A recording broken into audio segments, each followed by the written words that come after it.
Guys, it's Wade from 7 p.m. prayer, and we've been to the gym, so there's towels over all the seats so we don't get sweat all over everything. Ranger didn't get in the gym and sweat, but she still needs a towel all over everything, trust me.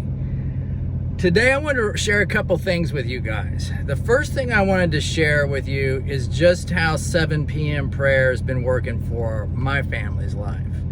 So when you start anything off, any business, I've been self-employed since 1996. Everything always starts out kind of slow. And I don't really look at this as my business. Like I told you, God just kind of gave me a message out in the woods, or not kind of, he did, and told me to get it started. There wasn't production numbers, there wasn't profitability numbers, there was just start getting all Christians from all denominations to praying together at 7 p.m. So that's what I'm trying to do. So in doing it in my own life, in my own family's life, I can tell you, just like the other night, I was thinking, I was over at my brother-in-law and he and I were praying at 7. My parents were praying at their place at 7. My son and his wife were praying at their place at 7. So it was just really great to know that as we were praying, all of those people I cared about were praying as well, and recognizing that we are applying the power of prayer to the concerns of life and to our family. And I can promise you, before it got started, we were all churchgoers, all prayers, all read our Bible, all that. But we were not all breaking up our evening and having a significant amount of prayer time every evening, right in the middle, smack dab in the middle of the evening. So another thing, like last night, I was praying with my parents at 7, and after we got done praying, we read some in our Bible, and we're talking about different things we were reading. We watched a little thing that was on Christ, and so those were all things we did simply because praying at 7 got it kicked off. Another thing is I find myself looking at passages, and my son actually even bought me a book that has every prayer in the Bible in it and kind of a breakdown on it. I think that's what I'm going to start going through next. You know, it's been good for me even just to cover a lot of different topics and stuff, but this fundamentally is a prayer channel, so why not cover prayer, you know? And so I think that that's what I'm going to begin doing, is just hitting prayer and discussing a prayer in scripture and how we can apply how that was used to our own life. And again, we're going into the political season. We got major things going on all over the world. Do we believe God when he says that prayer works, or do we not? And if we're not praying, then irregardless of what we say, we don't believe in prayer. If we're not praying, we don't believe prayer works, period. A thing I wanted to also reference for you guys is a book. It's a book I came across. It was just on someone's list, and you know, I looked up like best prayer books ever, or something like that.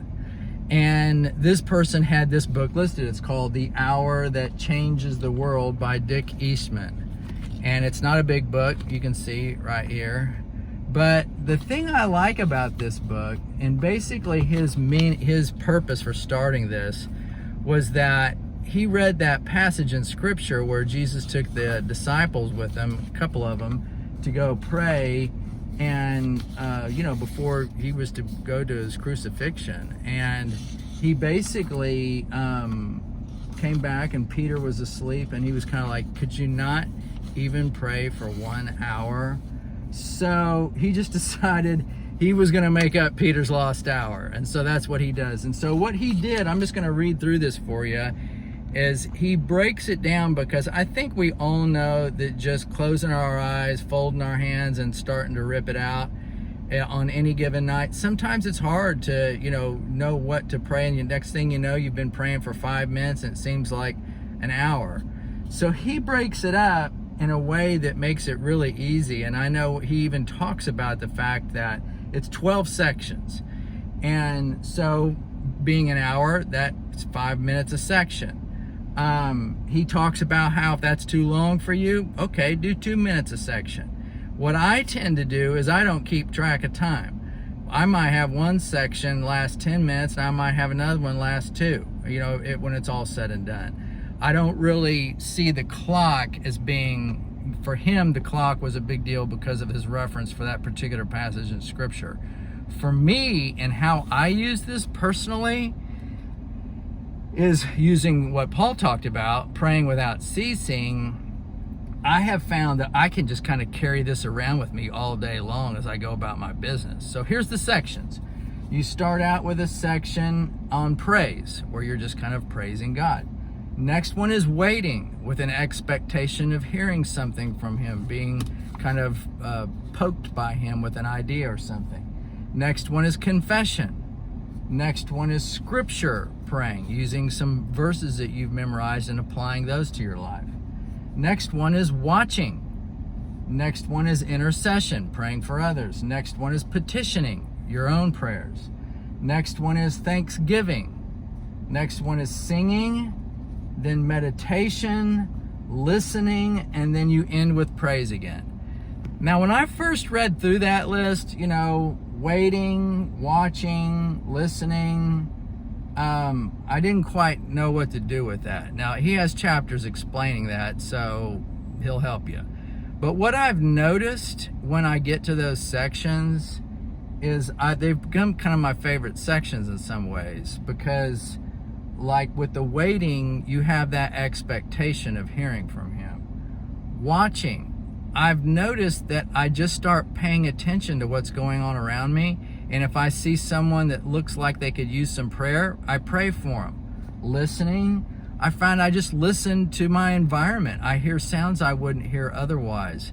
They talk about how, like, when someone is born blind or deaf, or they become that way, their other faculties really become exaggerated.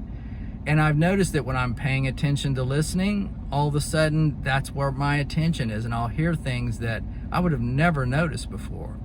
So I've memorized those for my own life, and so as I go through my day, I went through the gym here, I just kind of rotate through those sections as I'm going about my business, and it keeps me praying about important things. So rather than just at 7 p.m.